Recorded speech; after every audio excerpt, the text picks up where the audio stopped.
Okay. Now, as I've already said that an inductor opposes the change in current through it, it does. But some amount of current somehow seeps in through. Somehow, some amount of current seeps in through. Now, as current passes through this closed coil or this closed loop, this is a circular coil, by the way. That's why I've written it like this. Excuse my drawing. So, as even just a small amount of current passes in through in the initial stages. Again, remember one thing. I'm talking about the initial stage. When a small amount of current passes through, we know that a current creates a magnetic field around the conductor or the wire that it is passing through. Therefore, a magnetic field is created in this region. What did I say? A magnetic field is created in this region. This is the point where Faraday's law of EMI comes into picture. Faraday's law of EMI, which says electromagnetic induction or voltage is directly proportional to the change in magnetic flux. As a small amount of current seeps in through, the magnetic flux is developed in the conductor. And as like more amount of current starts seeping in through, there is a change in the flux. So there is a change in the amount of magnetic field. It starts increasing, right? Now, there is a change in magnetic field due to which an EMI is developed. What is this EMI? This EMI is known as back EMF. What is this EMI called? It's called back EMF. And this back EMF is the sole reason why the current is not being able to pass through it for such a long time and is passing through the resistor directly.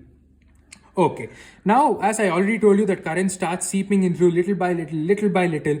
As time passes by, the change in magnetic flux increases, or the magnetic field that can be developed around this conductor reaches a maximum value, a maximum certain value.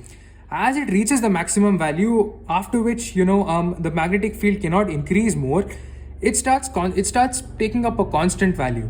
As it starts taking up a constant value, d phi by dt, which is change in magnetic flux, d phi by dt, which is change in magnetic flux, will be equal to zero.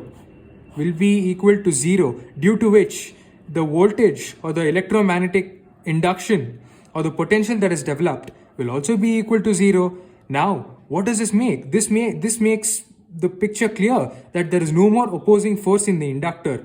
All the current can steadily pass through the inductor without actually having to pass through the resistor and getting itself dissipated here. But again, this happens only and only when the magnetic field around the conductor in this region reaches a certain maximum value. Right. Let's make this a bit more clearer. This is the bulb. Okay, this is the inductor. And this is the battery. Right.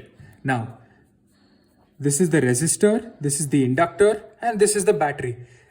As I already talked about the initial stages when the battery is on, that the current passes through the bulb. The current passes through the bulb, the current passes through the inductor because a back EMF is developed in the inductor. And then, the inductor does not carry a lot of current, but a little by little, a bit of current starts seeping in, and due to which a magnetic field is developed. The magnetic field starts increasing slowly, and it reaches a certain maximum value where d phi by dt will be almost equal to zero, and hence the change in magnetic flux is equal to zero, due to which the EMF or the back EMF, as I called it here, will also be equal to zero. This is done. Now, let's get back to this diagram. I told you that at a certain point, the magnetic field reaches a maximum value. What happens when the magnetic field reaches a maximum value? This inductor starts acting like a short circuit. This inductor starts behaving like a short circuit. Let me draw it here. What happens?